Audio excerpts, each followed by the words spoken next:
Hey everyone, welcome back to CodeMC. My name is Code. So today we're going to go through the brewer, I think, a little bit. So I've mentioned this before. I'm standing right in front of my brewing system here.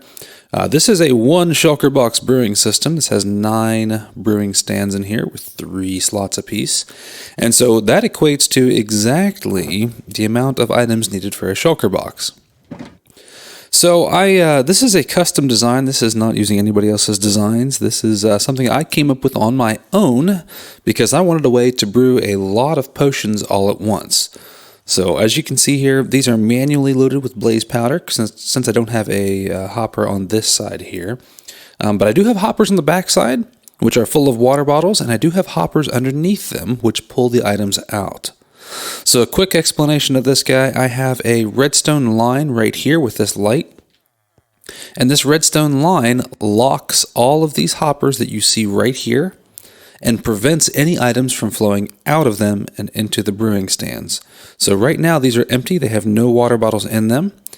And that is because you can kind of see the particles there right above it. Sometimes, there it is. There's a redstone line running on top of those hoppers, and that prevents them from loading those filled water bottles into the brewing stands. Now, if I unlock that button, you will see the brewing stands populate with water bottles. Now, you can probably also hear that clicking, and that clicking is the auto water bottle filling system that is right up in there. And so what that does is that actually dispenses glass water bottles into a waterlogged stair, and then they get picked up underneath by a hopper. And when you dispense them into water, they actually get filled. So we'll go ahead and lock that back up now that it's all full. And then like I said, what this does is this will take and allow me to brew a bunch of potions at once. Above each of these brewing stands is another hopper, which you can see here, which is empty. And that hopper is sitting on some rails, which is attached to this minecart with hopper. So what I can do is I can take some ingredients here. I can grab some Netherwart. I can take 9 of them because I know I have 9 brewing stands. I can take 9 of them. I can click this, put 9 in here, and then send this minecart on its way. And it will dispense those items directly into those hoppers. So now we see we have the Netherwart here working its way down through, and that'll be the same for all of these. This will take all 9 and put Netherwart into them. Now after that, once these get brewed up, should be just about done. And there they go. So now we have the awkward potions here ready to brew something else up. So what we can do here is we can take and we can stack our other items into this minecart with hopper here. So I can take, if I wanted to make potions of, let's see, slow falling, I could take my phantom membranes. I would take 9 phantom membranes, and then I would put 9 of those up into here. And then I would take my modifier, if I'm going to use a modifier, such as gunpowder for splash potions, or redstone here for higher strength potions, or glowstone dust for lingering potions. So yeah, that's the basics of this brewer. It's really simple. And then once I'm done, I'm not going to do it now because it's going to kind of mess me up if I do. I will flip this switch here, and what that's going to do is that's going to unlock these hoppers, which are directly below the brewing stands.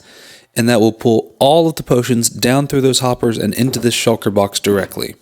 So that way, once I flip that lever, as long as this one is still on and locked, no more new water bottles are going to come into this system. So then it'll just pull all of them out, it'll leave the brewing stands empty, and load this shulker box full of potions. And we can look over here and you can see that I kind of have, that's what's been going on over here. So I have all of these shulker boxes of potions that I have brewed up, and I don't necessarily have a need for all of them, but this is one of those things in Minecraft that you don't always necessarily need potions until you do, and then you kind of need them seriously. So you're not going to just, randomly need some potions, or you're not going to randomly have some of these potions laying around. So the main thing in this video, what I kind of wanted to go over was all of this here. So these are all of the main ingredients you need for your basic potions. We need Netherwart to get the awkward potion started, and then each of these items are needed for specific potions. The phantom membranes are needed for slow falling, pufferfish for water breathing, the gas tier for regen, regeneration. I don't remember what the glistering melon is for. The magma cream is for potions of fire resistance, and then of course we have redstone and glowstone dust for modifiers, and then we also have sugar in here as well, and those are for potions of, I believe, speed or swiftness, I think is what it is. There's another ingredient that we'll talk about here in a minute, and that is for this one here, the potion of leaping. And I have some of them over here. I actually have exactly 64, which is kind of funny, but I have 64 rabbit's feet. That is one of the hardest ones to get a hold of here in the game that I believe. And so what we're going to do today is we're going to sleep in a second, but after that, we're going to go take a tour, and I'm going to show you each of the farms that I have that allow me to get all of these items. All right, so the first one we got up here is our Netherwart. So this is just the most basic of any Netherwart farm, and I actually just harvested some of it, so it has not had a chance to fully grow yet. But no, I just had some soul sand down, and I just planted some Netherwart, and of course, once it's fully grown, if you use a fortune pickaxe, every now and then you get, not a pickaxe, but a fortune hoe or something like that, you get more Netherwart than you actually harvest, or that you actually planted. So that was actually a bad example, because it wasn't fully grown, I don't think. Yeah, that one there is a fully grown one, and I got 6 for that one. This one I got, a total of 10 there. So you always get more than what you actually planted down. So this is really easy to grow in numbers-wise. So I just come through here every now and then harvest this up whenever I need Netherwart, and I think I get 3 or 4 stacks out of this right here once it's all fully grown.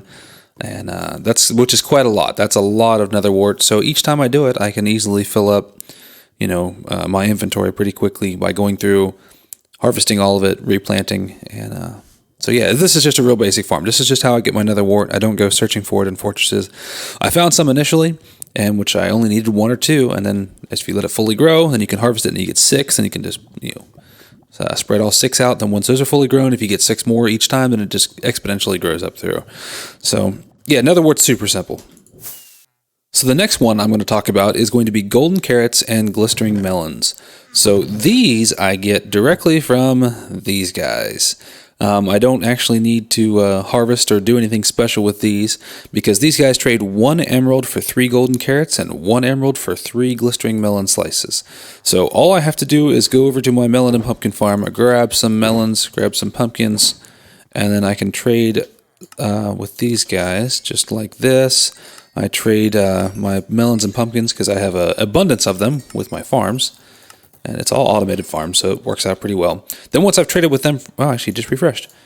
With these, then I just go down here and grab some golden carrots, now that I have emeralds. And I can just do this each time. And you can hear I'm getting a lot of XP with this as well, which is a wonderful addition. But I can go down here and I can just trade for these, and there's almost 2 stacks within about 13 seconds worth of that. And if they refresh their trades again, which they will up to 2 times a day, and I think I missed the first one since I traded really quickly there. Nope, we didn't get that one. So yeah, you can just keep going back and forth with these guys, trading for these golden carrots. I've got 2 more up above here, and then I also, I did have 2 here in the middle, but as you can see here, it looks like we had a zombie come through here at some point in time. He's been zombified. I had another one in there, but he did not have a helmet, and up above is open, so he died. I couldn't get him covered quick enough. I didn't have an extra helmet in my inventory to throw to him or anything like that, so yeah, that didn't work out quite as planned. But we're going to go, and I'm just going to add these back to the chests here just so we have them. There we go, done. And I have 8 more Netherwart. So I have my Netherwart, I have my golden carrots, and I have my glistering melons. So I can easily obtain these right here. I don't have to go anywhere or do anything. So the next one we're going to talk about is the phantom membrane. And this one is a tough one because you can only get these from harvesting phantoms. Now, phantoms, if you're not familiar, they spawn when you haven't slept for 3 Minecraft nights. And they spawn in the sky, and they swoop down and they attack you. They are not very nice things.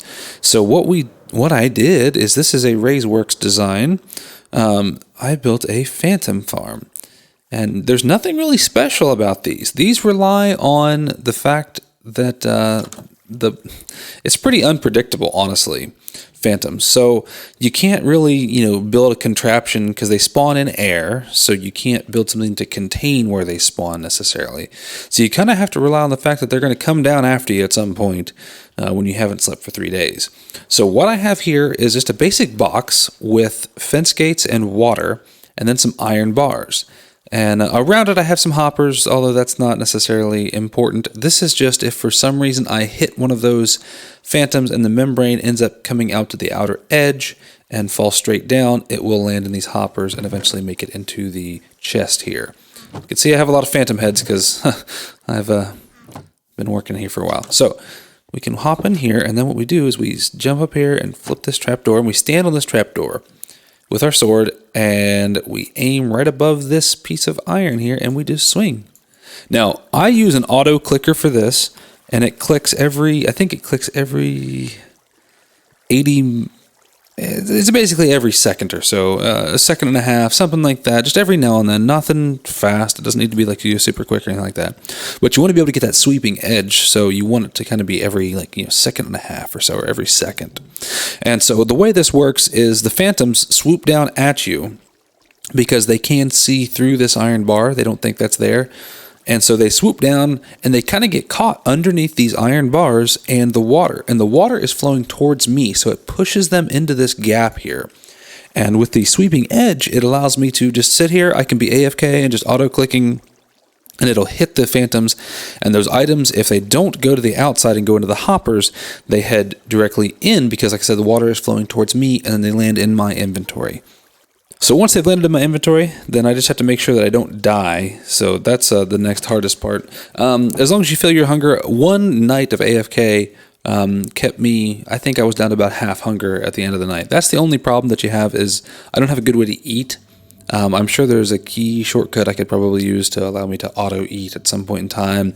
I haven't figured that out yet, but I do have a beacon over here with strength and regen. So the strength helps me just kill them faster, and the regen keeps me from completely dying if I would run out of food.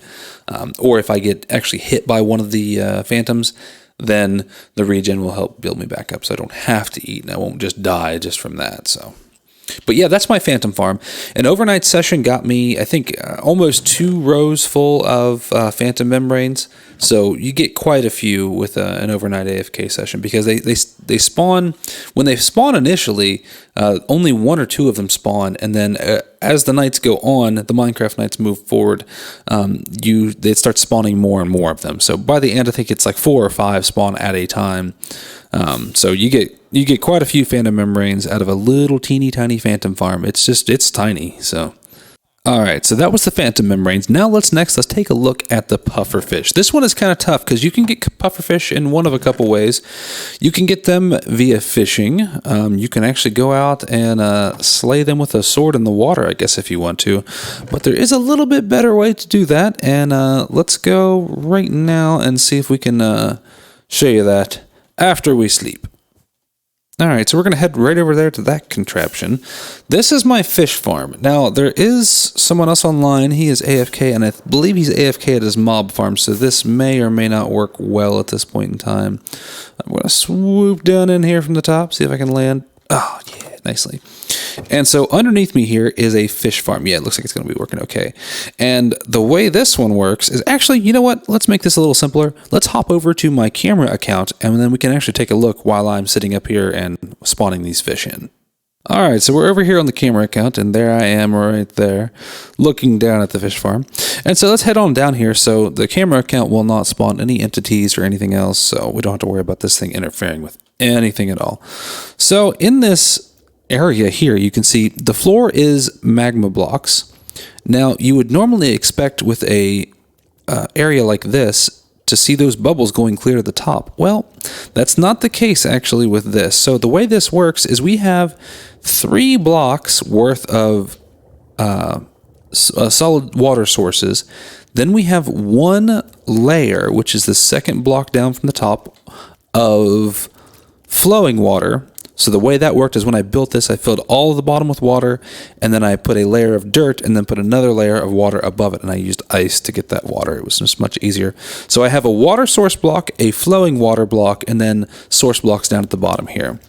And so as you can see, this is pretty effective. The fish can typically not spawn in the water columns, so they spawn in the flowing water or the water source block at the top. And as soon as they start moving, now not all of them are moving, but as soon as they start moving, they usually get pushed over, knocked over, and then pushed into the bubble columns here, and they get sucked down to the bottom, and the magma blocks kill them.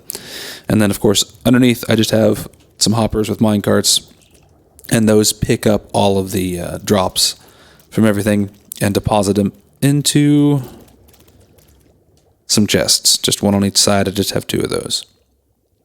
So on the outer edge here, you can also see I have these blocks placed here. This just provides some extra water source blocks for these fish to spawn on. And then, of course, like I said, if a fish spawns right here and moves forward just a little bit, they're going to get sucked down by the bubble column right to the bottom. So as the fish move around, they do get sucked down. So they don't always just, get sucked down right away. And if they don't, typically what will happen is they will despawn eventually. And then, of course, then there'll be new fish that spawn and then they'll get sucked down. So you can see it works pretty well. It does not take very long. As you can see, the pufferfish do not spawn anywhere near as often as the rest of these fish here, especially the tropical fish. So that is kind of a bummer because the ratio is very low. And right here I have 1, 2, 3 pufferfish that are just kind of hanging out. Hopefully they start moving here very soon. And as soon as they start moving, there's another one just spawned right there. And oh, that one's getting sucked down. Oh, come on, go. He's stuck on the edge there. His hitbox is stuck. He'll eventually move a little bit and he'll get sucked down. There's another one right here. And another one right there. They look so tiny until they blow up, but you don't want them to blow up around you because that hurts. All right, so that was how we get pufferfish. So the next one we're going to talk about is both redstone and glowstone. And I have 2 sources for these. And I will show, well, actually, technically I have 3 sources if you want to count the third for the glowstone dust. So the first easy glowstone dust way is my clerics. So these guys trade 1 emerald for a glowstone. Now, mind you, I do have to break that with a fortune pickaxe. So if I grab some emeralds real quick here, grab a few here, we can trade with these guys. Let's see, how many does it give us? 12 a piece, 12 a trade. I only got 11 because I only had 11 emeralds left. So I have 23 glowstone here, and let's see. The problem is I have to take this and then I have to break it. So, like, I had to just go through, break all this, and that takes time because these don't break really quickly, and I don't have haste 2 on, so that might help a little bit if I would turn that on one of my beacons. But, it's a bit of a grind. You kind of have to go through and break all this. Now, you do get a decent amount with a fortune pickaxe. So, I don't know how many that was. I got 53. I got almost a stack. So, if I break the rest of these, I'll easily get a stack of glowstone dust. So, there is that, and it is kind of an easy way to get it. It's not hard. I just have to kind of grind it out and stuff like that. Yeah, there we go. Over a stack of glowstone dust. So, that's one way to get it. And let's go explore the other ways we can get glowstone dust. So the next way to get glowstone dust is a raid farm, which is what I have right here. Right back over there, and you can see it right there, is a pillager outpost. This is my basic raid farm. I use this raid farm to get mainly totems of undying and emeralds. And the way this one works is you go over there, you go and you kill a pillager, captain that has the banner on his head, and then you fly back over here and you become in the vicinity of a villager with a bed and a workstation, and that triggers a raid. Now, this is my own design for a raid farm. There are much other more efficient raid farm designs out there. Raiseworks has an amazing one that works very well, which I've done before. But this time, this was just one I kind of built on my own. I wanted to kind of use my own design. I didn't need it to be super efficient. I just needed it to be effective and work. And that's what I ended up with. This was I actually came across this raid farm way when I was building a iron farm on probably my last world, I think, that I did, last server. And I was building an iron farm, and it worked just basically like this. And instead of having one villager, I had 3, and it would spawn iron golems with a zombie, and they would fall down through and die. Well, I ended up triggering a raid accidentally, and I needed a place. I was like, well, crap, I don't really have enough gear and equipment to really fight all these guys off because we're on hard difficulty. And so I just kind of hid up above the villager, and I noticed all those raid guys would go and they would just hit the water because they were going after the villager, and they would fall to their deaths. So I was like, okay, well, I can modify this design here to work for a raid farm. So that's exactly what I did. So we can go down here real quick, and I can show you. The top is just a good place to land there. And we walk in down here, and so this is exactly what you think it is. It's just a long tunnel, and I believe it's exactly 20 blocks deep. I'm going to have to look that up to be sure. But actually, let me hop over to my camera account, and I can show you this a little bit better. And the real reason we came over here was for this reason right here. So witches are part of raids. So typically you get 2 to 4 witches per raid. And that will give you spider eyes, glass bottles, gunpowder, sugar, and glowstone dust. So I've already removed all the glowstone dust out of here for now. Oh, I have 27 in there. So I still have some glowstone dust. This also gives me redstone dust as well, so that's another source for that. But this is a source. It's not a super efficient source of glowstone dust because you don't get that many witches, but it's better than nothing. So if you need a good source and you want totems of undying and emeralds and saddles and sometimes you get potions. I get a lot of fire resistance potions because these witches, they drop down onto the fires and they summon the fire resistance potion. But you also get the instant health ones too if you just kill them real quick. And spider eyes and other little things from witches as well. So this is the next source. Let's go look at the best source, I think, for glowstone dust. Alright, so this next farm is not one of my farms, so I actually don't use this for glowstone dust. Although I'm sure if I probably asked, she would let me. But this is a witch farm. And actually, yep, I've already activated it. You can see them heading up now. This is a witch farm. This is positioned over a witch hut here. And she has set it up so that only witches can spawn inside there.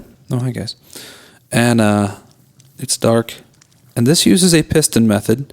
So when the witches spawn there, it uses flying machines to run across and there's one right there, and push them off into a water stream, and then they head up this water column up to the killing chamber up there. Yep, you can see them get pushed off right there. The flying machines go back, and then they go up and across. They walk across some lava magma blocks. That forces them to spawn a fire resistance potion, and because of that, that will help keep them from despawning. Right, these witches are one of the more annoying sounding ones, so sorry about that. So right here, there I am, standing here in the killing platform area, and, oh, yep, here they come. So the witches, they get sent up this bubble column, and then they land right in front of me there, and it's high enough and far enough that they can't see me at all, so they do not get aggroed or aggravated or anything like that. They just stand there and wait for me to swing at them.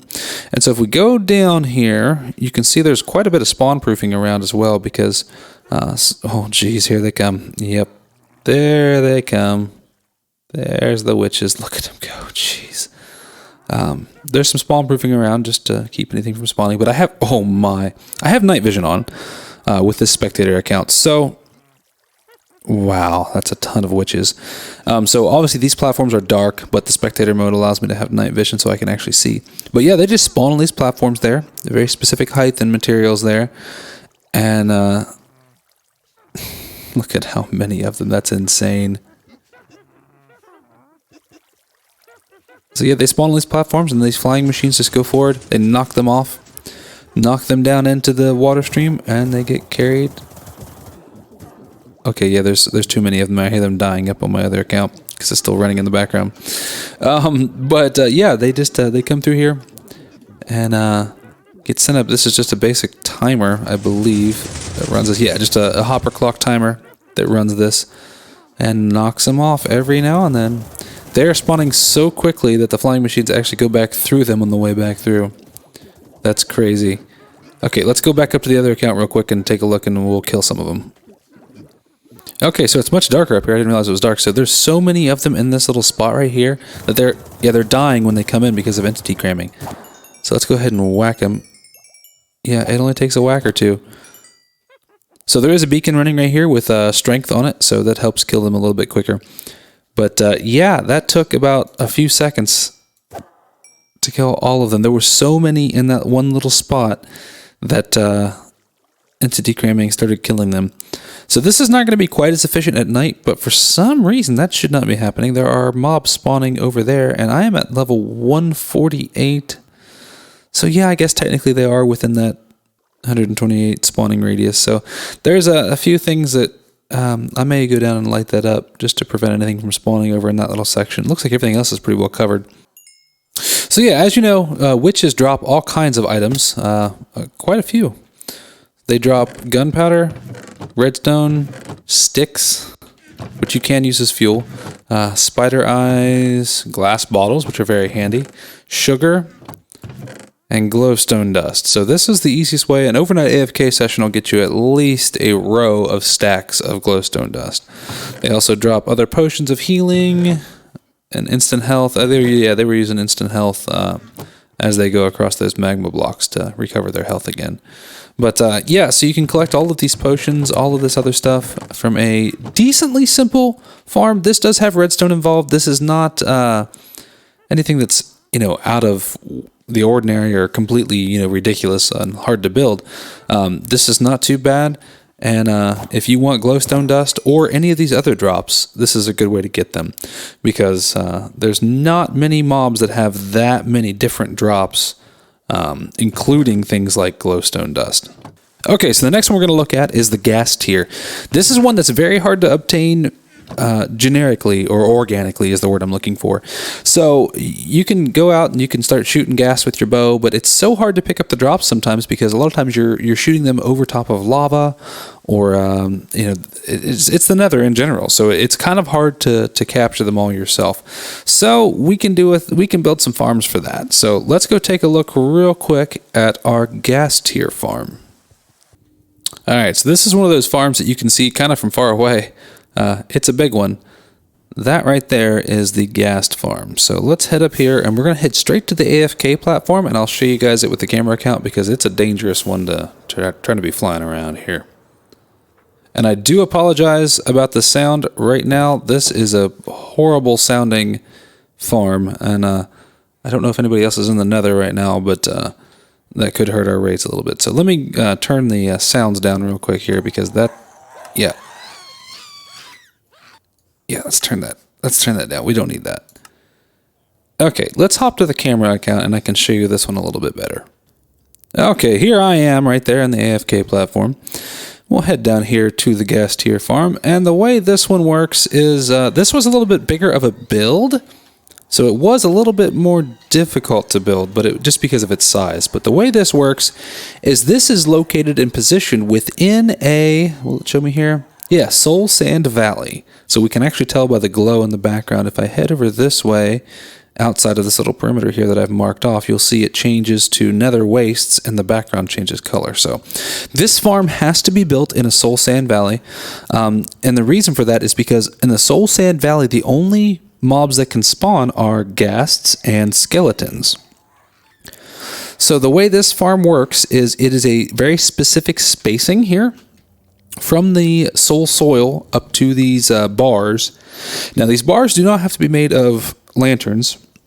I did lanterns because I had a bunch of them, and it serves as a light source as well. You can make this thing out of glass if you want. You can make it out of any block really, as long as you spawn proof the top of it if it's not glass or a light like this. And the way this works is there's just enough room between the soul sand and the bars here for a ghast to spawn. Now, I have the volume for these things down to 0%, but for some reason I can still hear them. I don't know why. But as you see, they spawn in here, and they cannot move because they are up against the top of this one here, and they are touching the soul sand. And, of course, lined up underneath each of these light sources are rows of wither roses. And with wither roses, the ghasts do not like those. So as soon as the ghast spawns, the wither rose start withering them, and they die within, just a few seconds. They do not last very long. And then they die, they drop their loot, and then below them we have mine carts with hoppers, and those just go back and forth and pick up all the drops from them. They don't last long. They spawn in decently quickly. My spawn platform is not ideal, and if anybody else is in the Nether, they don't spawn in really quickly. But if you AFK here overnight, you will get stacks on stacks of ghast tiers and gunpowder. That's the other drop that the ghasts leave as well. And I think we can go down here, and I believe I can open this up. Yeah. So we have gas tiers and gunpowder, and they drop them more gas tiers than gunpowder.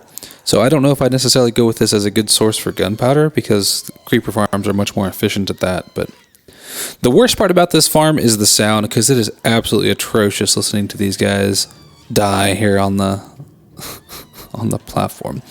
But yeah, they spawn in decently quickly, enough to gather your drops at an effective rate. So. But yeah, that's my gas farm. I'm not going to go through tutorials on how to build these things, because there's plenty of people online who can show how to build these. You can build this whatever size you want. The size is arbitrary, as long as the spacing between the soul sand and the top bars here, whether they're glass or light sources, you know, as long as that spacing's there, and I believe it's 5 blocks, you can look up the hitbox size of a ghast and find out for sure. But this just keeps them from moving. They can't fly out. They can, however, shoot you. So if you don't have walls on this, which I don't, because I just haven't gone back through and put them in there. If you don't have walls on this and you just happen to be flying past, they will shoot at you, which is actually what happened right here. They will shoot those fireballs at you. So, yeah, you got to be careful. You can't just do one minecart. I did, obviously, multiple minecarts, and they just cross over these hoppers at the end. There's 4 hoppers here that they cross over each time, and that's enough to pull the drops out. If you only do one, the items will actually despawn by the time they get into the hopper, or into the minecart, clear on the other side and stuff like that. So I did a bunch of them. Not the most lag efficient, but it works really well. Okay, so the next farm we're going to look at is the Magma Cream farm. I'm not going to go back to the base because it's right beside the gas tier farm. This farm here is what we use for gathering magma cream, and those are used for potions of fire resistance. And the way this one works is it's pretty basic. We have a small spawning platform with bars above that are slabs this time, and that actually they're low enough to prevent spawns of ghasts. We are in the biome basalt deltas, so the only thing that can spawn in the basalt deltas are magma creams and ghasts. So this is a pretty efficient farm. My AFK platform is up there. Once again, I think I'm going to fly up there, and then we'll grab the camera account and we'll take a look at the farm a little more in depth. Okay, so here we are. There's I. There is me. You is me? Come on, chunks, load. There we go. So this is the Magma Cream farm, and as you can see, it's super efficient. My spawning, or my AFK platform, is exactly 128 blocks above the bedrock surface here. And so basically nothing can spawn below bedrock, so the only things that can spawn are above bedrock. And the only place that is available to spawn is this area in here. And hey, you're not supposed to be able to jump out. Hey. Okay, I guess I have a little bit of work to do to finish this up, because I think they're able to jump out. What happens here is, like I said, they spawn in on this area here. They are attracted to the iron golem that is standing in the middle. And surrounding the iron golem are wither roses and soul sand. And the magma creams hit the wither roses, they get withered, and they die. They cannot touch the iron golem because he is surrounded by walls, which are actually a little bit higher than a single block. So even the small ones can't get there. He can reach them every now and then, like you just saw, but for the most part, they cannot get to him and hurt him. He's been in here for a while, and he has no damage visible. So yeah, the wither roses do a good job at killing things. It's an efficient way. They get withered up and die, and as you can see, they spawn in at a ridiculous rate. I need to finish covering the top here. As you can see, some of them are able to jump out, and when they jump out, there's nothing there to kill them. They can't really hurt anything, but there's nothing there to kill them, so they kind of take up the mob cap a little bit, so we can't get quite as efficient. But yeah, this works under a similar situation as the other ones. When they die, we have hopper minecarts underneath that swing through, pick up all the drops, and then return them back up here to this spot right here. And we should have quite a few magma cream. This is a pretty efficient one. There's not a whole lot that happens here. That minecart just zips around here, picks up all the drops. And they spawn in very quickly because nothing else can spawn. So the disadvantage is until I get the roof fixed, every now and then some of them will hit the bottom there.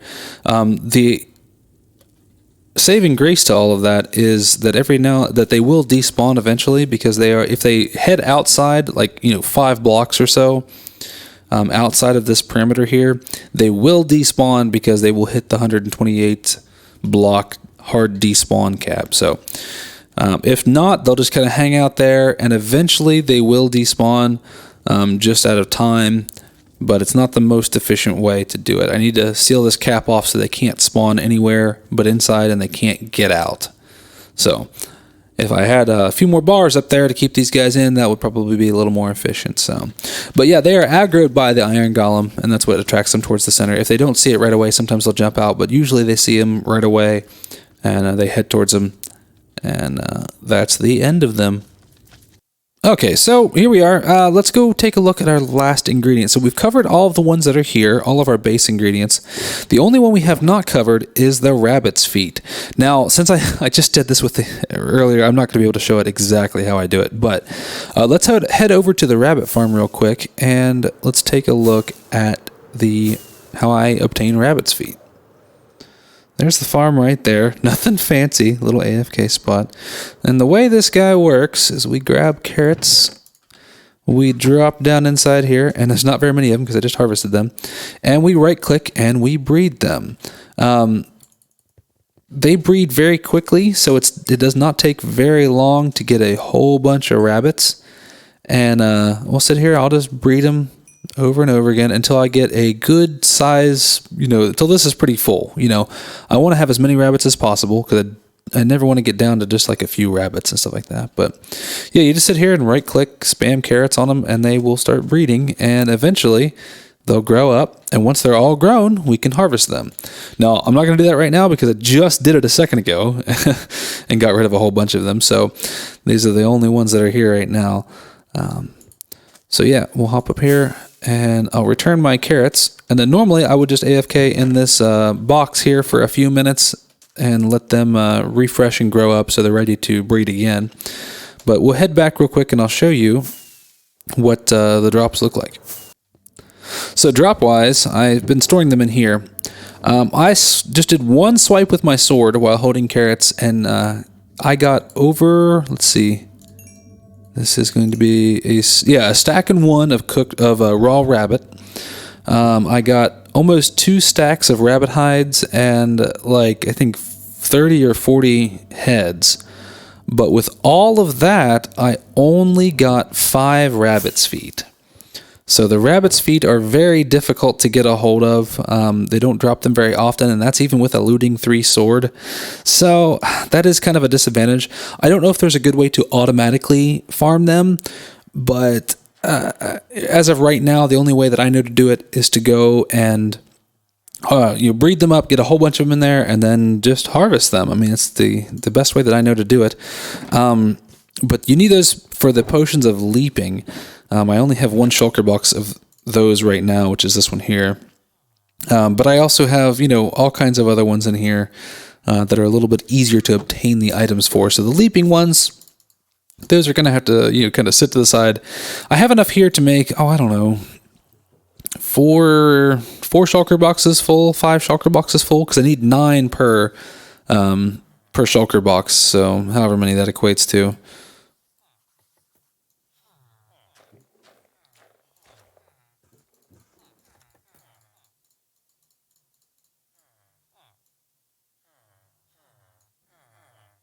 Okay, so I could do 1, 2, 3, 4, 5, 6, 7. Yeah, 7 is all I could do, which kind of sucks. But that's okay. I could do 7 shulker boxes full of potions of leaping, which is a lot, honestly, if you want to think about it. So let's brew something up really quickly since I have a second here.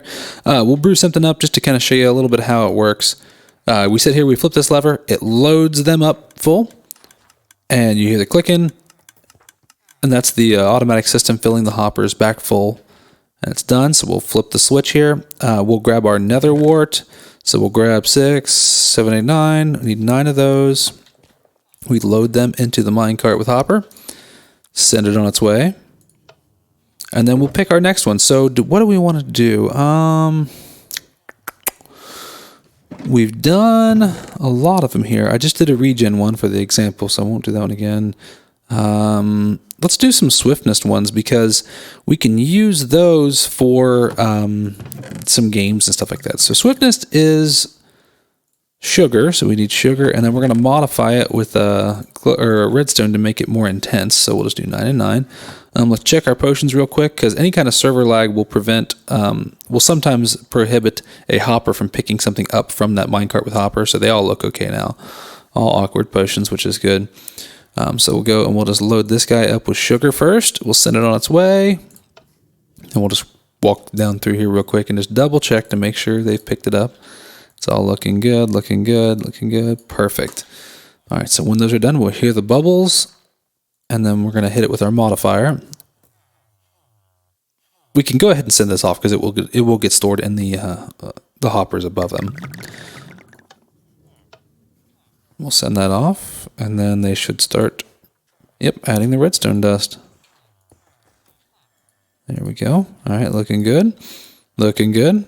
And so as soon as those are done, since we have this hopper line locked, when we start pulling all of the potions out of the brewers, they will not get automatically filled with water bottles. So now that they're all done, we heard them. We're going to flip this switch, and you'll see it pulls them all out, and it will start loading them into this shulker box. So this will be exactly one shulker box full of potions of speed now. There it is. And that's how simple it is. Now, what we'll do is we'll just lock this again to prevent anything from going through the brewing stand, because if I unlocked this one, it would put water bottles in there, and then they would just get immediately pulled back out, and we don't want that. So we'll lock that again, and we have a shulker box full of potions. Swiftness potions. Yay. We'll just stick that guy in here, and we'll use those later for some sort of game. Now, we can also still modify these. I don't have a way to take all the potions out and put them into this here.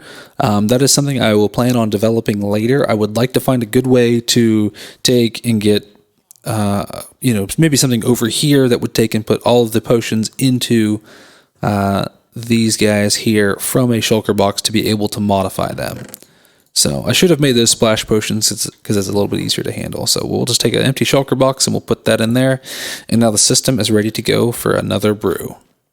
Alright guys, thank you so much for watching. I appreciate it a ton. If you enjoyed this, please like and subscribe, and I will see you guys on the next episode.